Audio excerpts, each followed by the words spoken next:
Multigrain formula होता है जिसमें सभी तरह के अनाज मिक्स है। आज से 7 साल पहले हमने इस फैक्ट्री का निर्माण किया था। अभी मैं आपको फैक्ट्री घुमा दूंगा और आपको समझ में आ जाएगा कि किस तरीके से पशुआहार बनता है। यहाँ पर इस तरीके का माल फैला हुआ होता है, लेकिन इसमें कुछ भी वेस्टेज नहीं होता। आप सोच रहे होंगे कि इसमें काफ़ी ज़्यादा वेस्टेज होता है, तो वेस्टेज कुछ भी नहीं होता है। तो ये है पशुआहार की फैक्ट्री। किस तरीके से पशुआहार बनते हैं, किस तरीके से बेचते हैं, सारी जानकारी आपको मैंने दे दी है।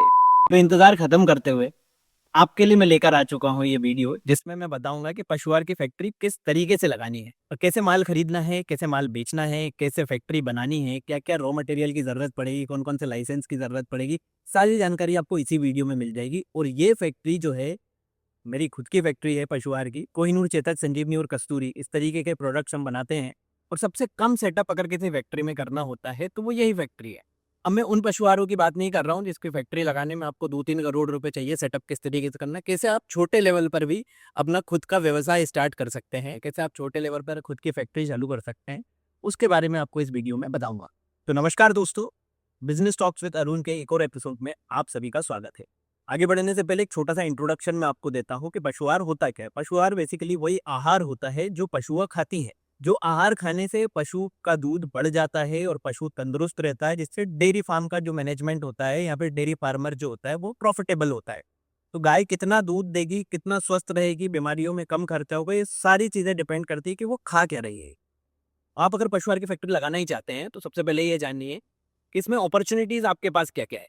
अपॉर्चुनिटी में पहले पॉइंट पर आती है फ्यूचर क्या है इस इंडस्ट्री का।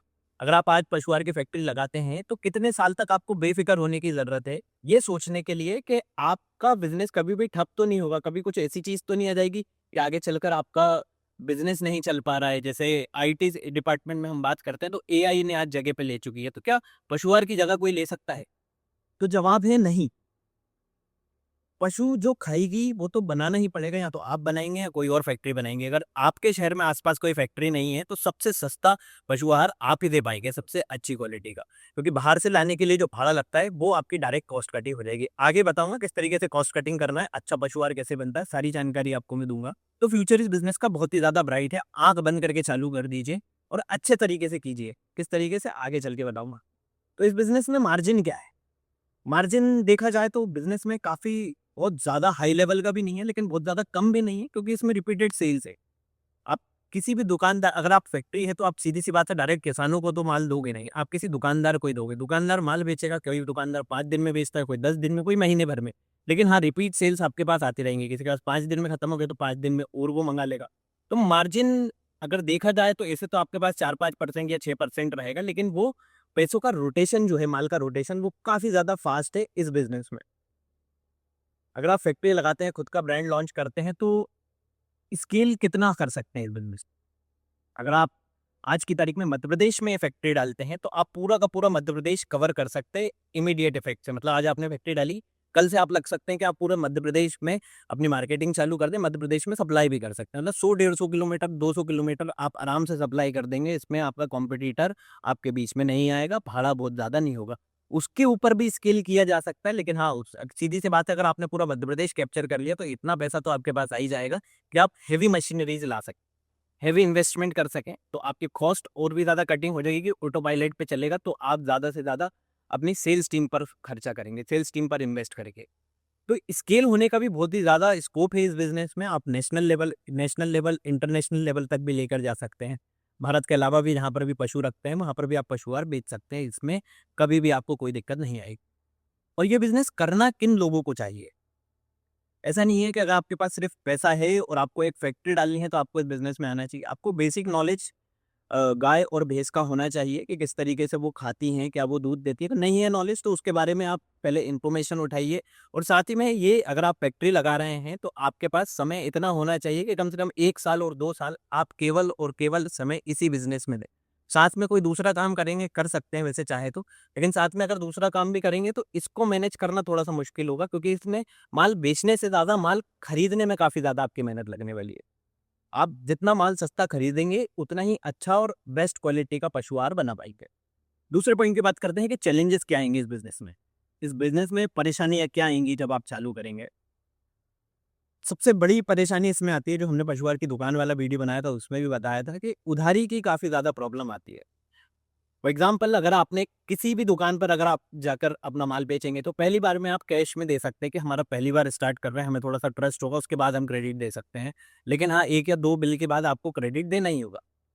अब वो क्रेडिट, जैसे मैंने पहले पॉइंट में बताया था कि अपॉर्च्युनिटी है कि आपका मार्जिन जो है भले ही कम है, लेकिन रिपीटेड सेल्स आती है, पैसों का रोटेशन बहुत जल्दी होता है। लेकिन वो पैसा निकालना, उसका रोटेशन चलना, ये एक अपने आप में बड़ा चैलेंज है। ये बिज़नेस करना भी ऐसे ही लोगों को चाहिए जिनको पैसा निकालना आता है बिना अपना व्यवहार खराब किए। आप गाली-गलौच से पैसा नहीं निकाल सकते। अगर आपने किसी एक दुकानदार के साथ बदतमीज़ी कर दी, तो वो बात बात जो है बाज़ार में फैलती है और वो दूसरों से भी बात करते हैं और बोलते हैं कि उनका व्यवहार खराब है। तो ऐसे आपकी गुडविल धीरे-धीरे नीचे आएगी। तो आपको ये चीज़ का ध्यान रखना है, जब आप अपना पैसा वापस निकालें, तो आपका व्यवहार बिल्कुल खराब ना हो और साथ ही में पैसा आपके पास हँस के आपको लेना आना चाहिए। अपनी परेशानी बताएँ या जो भी आपका तरीका हो, सबका अलग-अलग तरीका होता है। बस अपना व्यवहार मेंटेन रखिएगा। और ये बिज़नेस फ़ेल क्यों होता है? फ़ेल होने का कारण सबसे बड़ा यही है, उधारी का। दूसरा, इस बिज़नेस को फ़ेल होने का कारण है कि लोग लालच के चलते, जैसे अब मैंने अभी कहा 1 या 2 साल तो आपको देना ही होगा, लेकिन काफ़ी लोग 1-2 साल नहीं देना चाहते, उसमें मिलावट करने लगते हैं और अपना मार्जिन बढ़ाने के लिए 5-6% अगर मार्जिन है, लोग इसको 10%, 20% भी लेकर जा सकते हैं, लेकिन उसमें मिलावट होगा, क्वालिटी में कमी आएगी, क्वालिटी में कम आएगी तो रिज़ल्ट नहीं दिखेंगे और रिज़ल्ट नहीं दिखेंगे तो बात फैलने में देर नहीं लगती है, बात फैलेगी, धीरे-धीरे आपके पास से कोई माल खरीदेगा नहीं और आपका बिज़नेस बंद हो जाएगा। एक और चैलेंज है इसमें, कॉम्पिटिटर, हाई कॉम्पिटिशन बिज़नेस है।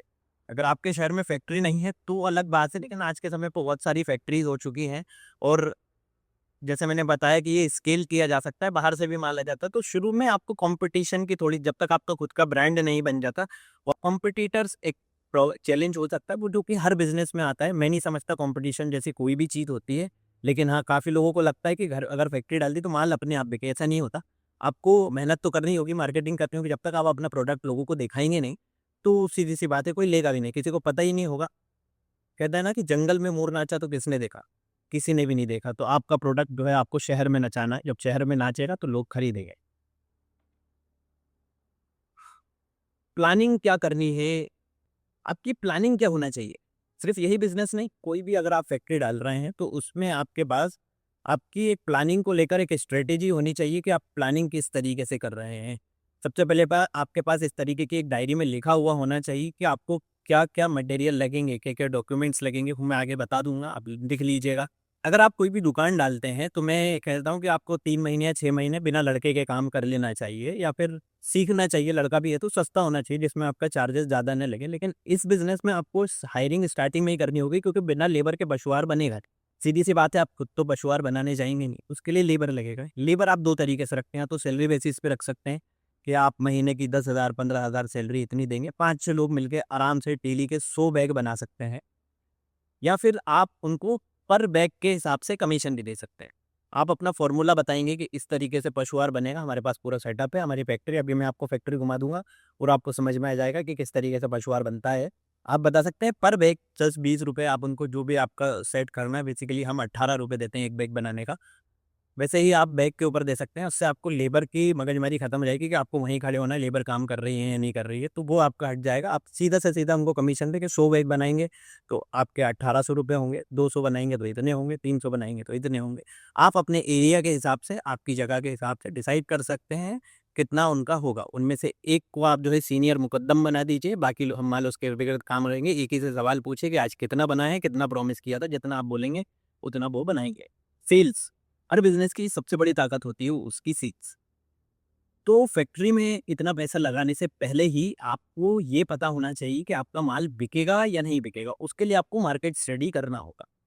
मार्केट में जितने भी बड़े-बड़े पशुआहार की दुकानें हैं, उनसे जाकर मिलिए और समझिए कि उनको कौन से प्रोडक्ट की डिमांड है, किस तरीके का वो माल बेचते हैं और आपका प्रोडक्ट क्या है, उसके बारे में भी समझाइएगा।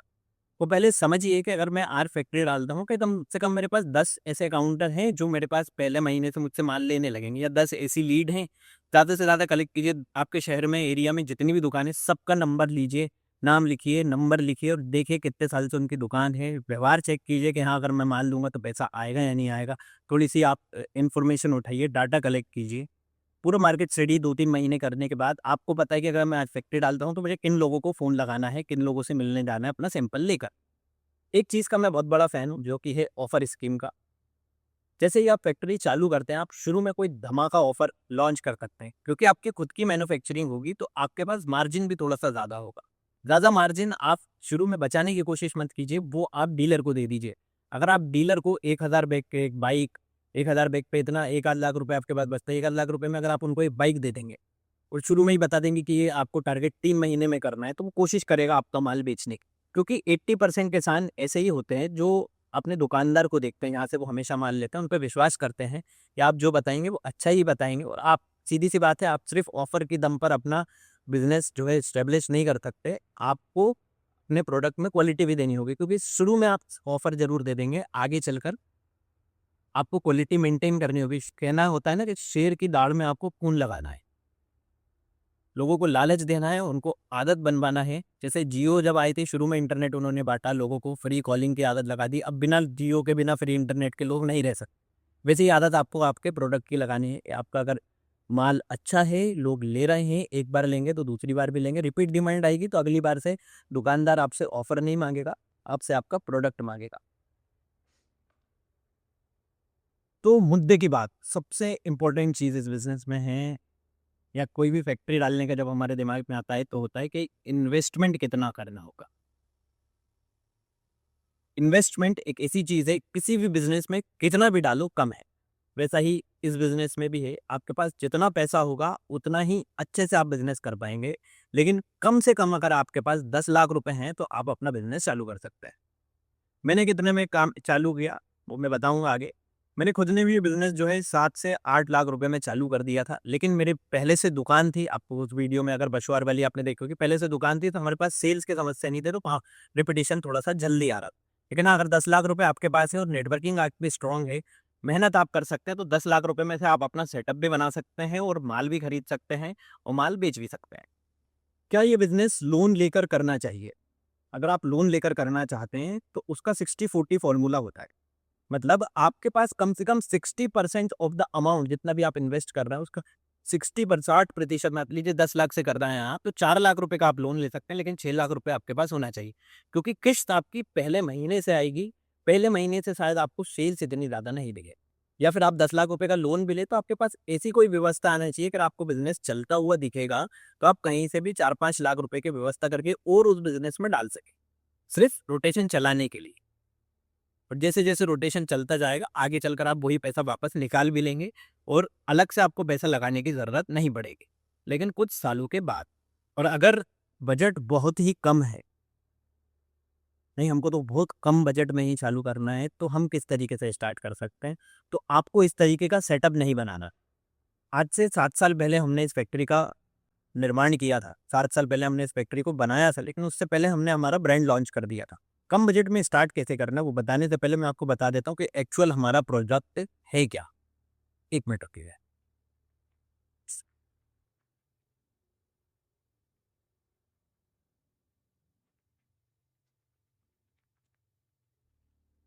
पता नहीं आपको दिख रहा होगा या नहीं वीडियो में, इस तरीके का मल्टीग्रेन फ़ॉर्मूला होता है जिसमें सभी तरह के अनाज मिक्स हैं। क्या है प्रोडक्ट? सिर्फ़ सभी तरह के अनाज को पीस कर, मिक्स कर एक फ़ॉर्मूला तैयार किया गया है।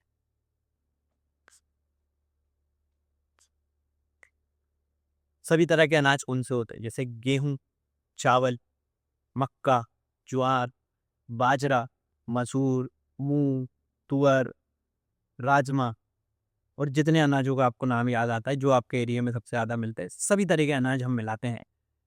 हमारा प्रोडक्ट आने से पहले भी मार्केट में इस तरीके के प्रोडक्ट्स थे, लेकिन हमारी जो यूएसपी है, यूनिक सेलिंग पॉइंट है, हमारी ताकत जो है वो ये है कि हम कम से कम 20 तरह के अनाज इसमें मिलाते हैं। सभी को ग्राइंड किया जाता है और ग्राइंड करने के बाद अच्छी तरह मिक्स किया जाता है। मिक्स करने के बाद 50 किलो की थैली में उसे पैक किया जाता है। ये सुनकर आपको काफ़ी ज़्यादा आसान लग रहा होगा कि इस तरीके का प्रोडक्ट बनाना बहुत ज़्यादा आसान है, जो कि है भी आसान। लेकिन इसमें जो आपको मैं एक बोनस टिप, गोल्डन टिप दूँगा, अगर आपने उस पर ध्यान नहीं दिया, तो आप अच्छा प्रोडक्ट कभी भी नहीं बना पाएँगे। अब मैंने आपको बता दिया कि प्रोडक्ट है क्या, इस तरीके का प्रोडक्ट आप आपके एरिया में कैसे बनवा पाएँगे बिना ऐसा सेटअप बनाए। ग्राइंड करने का मतलब है, ग्राइंड आपकी एक छोटी-सी चक्की पर भी हो सकता है। लार्ज स्केल पर आप जो है प्रोडक्शन नहीं कर पाएंगे। लेकिन आपके पास अगर इन्वेस्टमेंट कब है, तो छोटी-छोटी चक्कियाँ आती हैं, छोटा-सा ग्राइंडर आता है, आप खुद ये ब या फिर अपने छोटी-छोटी लेबर उठाएँ, ज़्यादा सेटअप ना बनाएँ। आप एक छोटा-सा एरिया देख लीजिए जिसमें आप अपना माल रख सकें। 10-10 कुंटल, 20-20 कुंटल सभी तरीके का अनाज लेना है, और एक छोटा-सा ग्राइंडर आता है जो कि 70-80 हज़ार रुपए में आ जाता है, जिसमें आपको ग्राइंड करवाना है और मिक्स आपको हाथ से करवाना है, पावड़े की मदद से पाला काट के मिक्स करवाना है और थैलियों में भरवा के ऊपर से सिलाई करनी है। पैकेजिंग जो आती है वो 3 से 4 हज़ार रुपए में पैकेजिंग वाली मशीन आ जाती है, वो भी मैं दिखा दूँगा किस तरीके की होती है। इस तरीके से आप कम बजट में स्टार्ट कर सकते हैं, लेकिन हाँ, इसमें आपको प्रॉफ़िट ज़रूर नहीं दिखेगा, लेकिन आपकी जो सेल्स है, जो कहीं न कहीं काउंटर पे लोगों के पास दिखाने के लिए आपके पास सैंपल पहले से है, बाद में आप थोड़ा-सा पैसा लगा के इस तरीके का सेटअप बना सकते हैं। तो टिप्स को लेकर आते हैं कि मेरी तरफ से गोल्डन टिप क्या है आपके लिए। देखिए, आप अगर इस बिज़नेस में नए हैं, आपको पशुआहार की ज़्यादा जानकारी नहीं है या फिर थोड़ी बहुत भी जानकारी है, तो कोशिश कीजिए किसी न किसी फैक्ट्री में, या फिर अगर फैक्ट्री आपके आस-पास नहीं है, तो किसी न किसी दुकान वाले के यहाँ 2 महीने, 3 महीने या 6 महीने सबसे बढ़िया होगा कि आप काम करें, और काम हमेशा ईमानदारी से करें, सीखने के लिए करें। हमेशा ये नहीं सीखना है तो अपना ही फ़ायदा आपको देखना है। आप जब तक उसके यहाँ काम कर रहे हैं, तब तक देखिए कि आपको उसको कितना फ़ायदा देना है। अगर आप उसके लिए लॉयल हो गए, आपके पास कितना भी पैसा हो बैकग्राउंड में, लेकिन आप अगर उस दुकानदार के लिए लॉयल हो गए, 6 महीने बाद आपने बोला कि मैं फैक्ट्री डाल रहा हूँ, तो वो दुकानदार आप ही से मान लेगा। अगर आपने अच्छी तरीके से काम किया होगा तो। लेकिन अगर उसे समझ में आया कि आपने सिर्फ़ अपने फ़ायदे के लिए उसके यहाँ पर जॉइन किया था, तो सीधी-सी बात है, वो आपसे खुद ना सिखाएगा, आपसे आगे से माल नहीं लेगा। डॉक्यूमेंट्स की क्या-क्या ज़रूरत पड़ती है बिज़नेस के लिए? एक कमर्शियल एरिया चाहिए, अगर आप फैक्ट्री डाल रहे हैं, तो उसमें आपको एक कमर्शियल ट्रांसफ़ॉर्मर चाहिए। ट्रांसफ़ॉर्मर के लिए आपको उस जगह जहाँ पर आपको चाहिए, जहाँ पर आप सेटअप लगाएँ, उसके डायवर्जन होना चाहिए, तभी आपको ट्रांसफ़ॉर्मर मिलेगा। साथ ही में आपके पास एक जीएसटी सर्टिफ़िकेट होना चाहिए। जीएसटी सर्टिफ़िकेट अप्लाई करने के लिए आपको गुमास्ता के लिए भी अप्लाई करना होगा। ये कुछ बेसिक डॉक्यूमेंट्स हैं जो हर बिज़नेस में ज़रूरत होती है, इस बिज़नेस में भी है। तो ये तो बात हो गई पूरे बिज़नेस के रोड मैप की, आपको किस तरीके से करना है। अब आगे का वीडियो ध्यान से देखिएगा, अभी आपको मैं फैक्ट्री घुमाता हूँ, एक-एक चीज़ का माल दिखाता हूँ कि इसमें माल क्या-क्या डलता है, कैसे ग्राइंड होता है। तो आइए मेरे साथ। यही पूरा सेटअप है हमारी फैक्ट्री का, किस तरीके से माल बनता है। किस तरीके से बनता है उससे पहले हम जान लेते हैं कि इसमें डलेगा क्या-क्या। इस तरीके का आपका रॉ मटेरियल होता है। अब इसमें देखिए आप, ये तुअर की चूरी है, ये चूरी आपको परचेज़ करनी होगी। इसमें क्या है आइए चेक करते हैं। इसको डीआरपी कहते हैं। ये चावल के दाने से बनती है, चावल के जो आटा होता है उससे बनाई जाती है।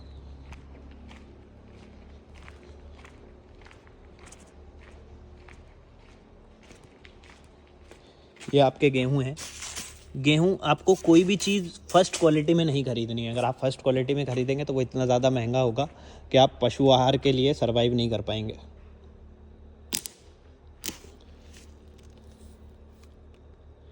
ये चावल है, मैंने कहा फर्स्ट क्वालिटी में नहीं लेना, रिजेक्टेड आपको पीस खरीदना। कहाँ से खरीदना वो भी मैं आपको बताऊंगा।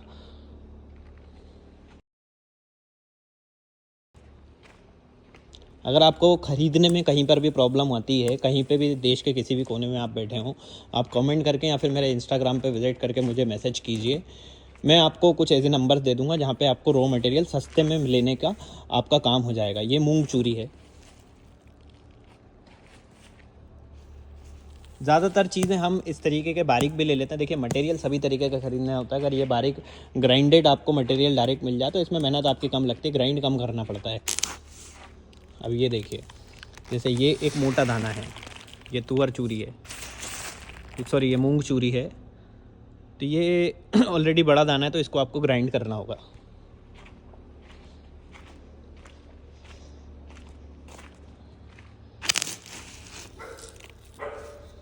ये राजमा है।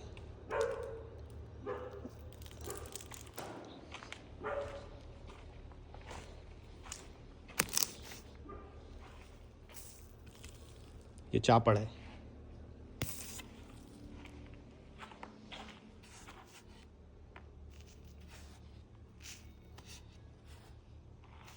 ये भी चापड़ है।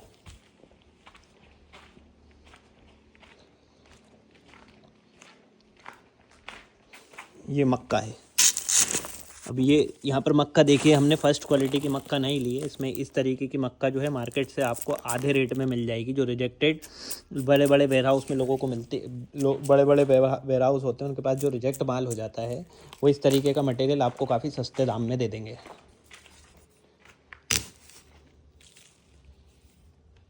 ये तुअर चूरी है। अगर आप अनाज सभी तरीके का मिलाएंगे, उसमें अच्छा तरीके का क्वालिटी मेंटेन करेंगे, तो आपका प्रोडक्ट जो है बहुत ही अच्छा बनेगा। अब यहाँ पर इस तरीके का माल फैला हुआ होता है, लेकिन इसमें कुछ भी वेस्टेज नहीं होता। आप सोच रहे होंगे कि इसमें काफ़ी ज़्यादा वेस्टेज होगा, तो वेस्टेज कुछ भी नहीं होता है। इस तरीके के सभी तरीके के अनाज, आप मैक्सिमम जितने अनाज का आपको याद आए उतना आपको मटेरियल इसमें मिलाना है।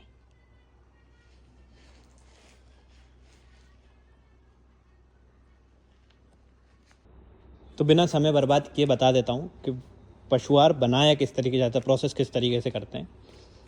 अब यहाँ पर एक नीचे गड्ढा करके इस तरीके का बनाया हुआ है। यहाँ पर मज़दूर को ज़्यादा प्रॉब्लम नहीं हो ऊपर उठाने के लिए। बेसिकली ये एक ग्राइंडर है, यहाँ पर मिक्स होता है, लेकिन वहाँ डालने के लिए आप यहाँ पर माल डालते हैं। इसमें माल डालने के बाद सभी तरीके का जो लिख के हम फार्मूला देते हैं, फार्मूला अगर आपको चाहिए तो मैं आपको इंस्टाग्राम पे आप मैसेज कीजिए, मैं आपको फार्मूला दे दूंगा, बेसिक फार्मूला। उसमें आप जैसे एक्सपेरिमेंट करके इम्प्रूव करते जाएंगे, आप हो सकता है हमसे भी बेटर प्रोडक्ट बना लें। वो आपको एक्सपीरियंस के साथ ही आएगा धीरे धीरे। यहाँ पर माल डलेगा और वो माल इसके अंदर जाता है। ये बेसिकली हैंडल होता है। यहाँ पर माल भरने के बाद इसको खोल दिया जाता है। इसको खोलने के बाद इसके अंदर माल चले जाता है, और माल जाने के बाद ये ऊपर इस तरीके से पास होता है, और यहाँ माल डालने के बाद ऊपर, यहाँ से ऊपर जाता है। ऊपर जाकर ये इस वाले पाइप में आ जाता है। इस वाले पाइप में आकर ये ग्राइंडर के जो है इंटर एरिया में चले गया, और यहाँ से ये माल यहाँ पर पिसकर निकल जाता है, यहाँ नीचे डल जाया जाता है। अब जो कुछ प्रोडक्ट मैंने बताए, जो चूरी आपने देखी जो ऑलरेडी ग्राइंडेड थी, उनको ग्राइंड करने, उनको वहाँ पर डालने की ज़रूरत नहीं, उनको यहाँ से डाला जाता है। यहाँ उनको डालते हैं, और यहाँ से दोबारा, यहाँ से जो माल यहाँ से पिसकर आया है वो भी यहीं पर जाएगा, और यहाँ से पिसा पसाया माल डाला वो भी यहीं पर जाएगा। भाई यहाँ से वो ऊपर जाता है। ऊपर जाने के बाद उस पाइप में आता है। अब ऊपर वाले एरिया को बोलते हैं हापर, या फिर एक ऐसा आप इसे समझिए कि इसमें जो है माल स्टॉक रहता है। कब तक स्टॉक रहता है? जब हम, अगर सीधी सी बात है, अगर एक थोड़ा थोड़ा माल डालेंगे मिक्स होता जाएगा तो वो अच्छी तरह मिक्स नहीं हो पाएगा। तो हम ज़्यादा, जो हमारा लॉट बना है, मान लीजिए 25 बोरियों का लॉट है, तो हमने 25 बोरी का लगभग माल इसमें डाला, यहाँ तक आ गया। इसके बाद इसमें वो स्टोर हो गया। इसमें स्टोर होने के बाद यहाँ से उसका ढक्कन खुल जाता है। ढक्कन खुलने के बाद वो इसमें आ जाता है। इसमें एक मोटर लगी हुई है, इसके अंदर वो मोटर है जो इसको मिक्स करता है। मिक्स करने के बाद जब ये भरा जाता है तो इसके नीचे एक बारदान थैली लगाई जाती है इस तरीके की, और यहाँ से खोल दिया जाता है। खोलने के बाद यहाँ पर भरा जाता है। भराने के बाद यहाँ पर इसका वेट किया जाता है। 50 किलो होने के बाद उसको यहाँ से खींचकर यहाँ पर ले जाया जाता है। यहाँ ले जाने के बाद उसको इस तरीके की एक सिलाई मशीन से पैक कर दिया जाता है।